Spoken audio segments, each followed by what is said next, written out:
Bon, il y a énormément de choses, énormément de choses. Peut-être sa devise. Sa devise, c'est peut-être une des choses qui le définit le mieux.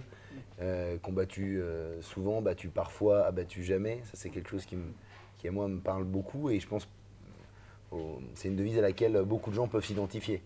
Finalement, c'est une devise qu'on pourrait s'appliquer même dans la vie de tous les jours, dans nos luttes quotidiennes. Donc c'est quelque chose qui est assez universel. Ça, c'est quelque chose qui m'a beaucoup plu, effectivement. Enfin, par exemple, voilà, je trouve que c'est quelque chose qui le définit assez bien. C'est difficile de le résumer puisque d'abord Charette a une vie avant la guerre de Vendée, avant l'événement qui l'a rendu célèbre. Il y a un Charette marin avant le Charette terrien et où il s'illustre d'ailleurs, notamment pendant la guerre d'indépendance américaine. Et ça, c'est un aspect assez méconnu, enfin qui l'était jusqu'à quelques années, mais qui était sorti de l'ombre par le Puy Fou.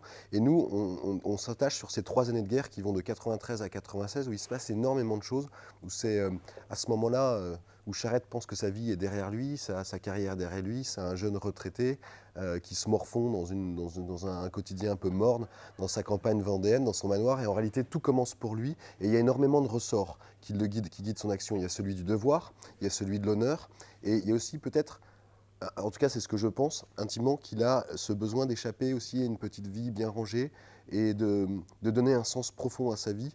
C'est sans doute pour ça d'ailleurs qu'il ira jusqu'au sacrifice suprême. Je pense que Charette est aussi recherche quelque chose de fort, de donner du sens à son existence.